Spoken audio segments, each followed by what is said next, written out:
meu nome é Luísa, eu sou estudante do curso de Matemática pela UNB e hoje eu vou falar um pouco sobre o desenvolvimento do trabalho do meu PIBIC, que é sobre largura de grupos finitos. Primeiramente, vamos definir o que é um grupo. Um grupo é um conjunto G associado a uma operação que deve satisfazer 3 critérios. O primeiro é que a operação deve ser associativa, o segundo é que para cada elemento pertencente a G, deve existir um inverso pertencente a G e também deve existir um elemento neutro em G. Com a definição de grupo, também podemos definir o comutador x e y de elementos que pertencem a G, como o produto do inverso de x, inverso de y, x e y, como descrito no slide. Assim, denotamos como C de G o conjunto formado por todos os elementos comutadores do grupo G. Definimos também o subgrupo derivado, que é justamente o subgrupo de G formado pelos comutadores de G, e a gente denota esse subgrupo como G'.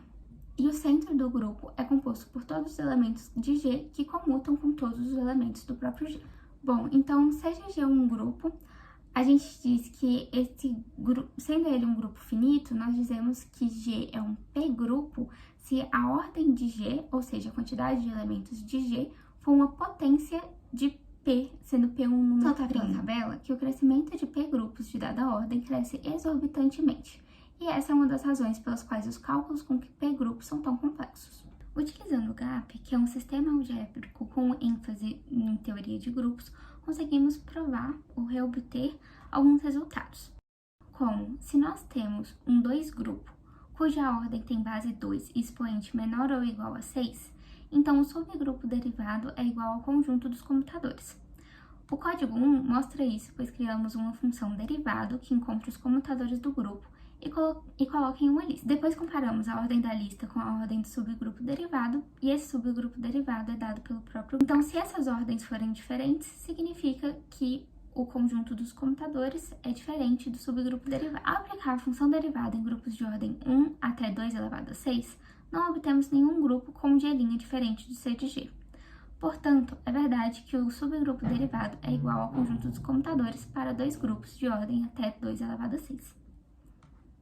Fazendo uma pequena modificação no código 1, conseguimos fazer o GAP contar a quantidade de grupos de ordem 2 elevado a 7 que possuem um subgrupo derivado diferente do conjunto dos comutadores, chegando à quantidade de 52 grupos dessa forma.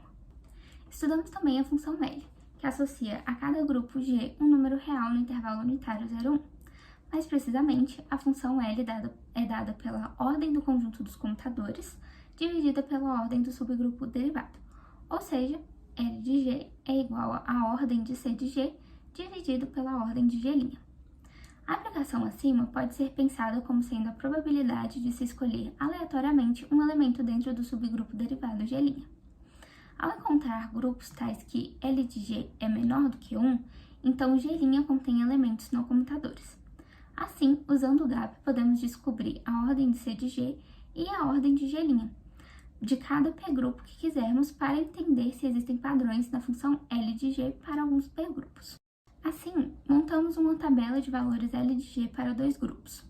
Note que os grupos de ordem 2 elevado a 7, com C de G diferente de G', tendem ao mesmo valor para L de G. Mais ainda, todos esses grupos possuem apenas um elemento não comutador em G'. Esse mesmo padrão já não ocorre para grupos de ordem 2 elevado a 8. Existem grupos dessa ordem que podem ter 1, 2, 3 ou 4 elementos não comutadores em G'. Agora, vamos observar a função L para grupos que não são nilpotentes, automaticamente excluindo P-grupos. Vimos anteriormente que os grupos de ordem 96 são os de menor ordem, tais que C de G é diferente de G'.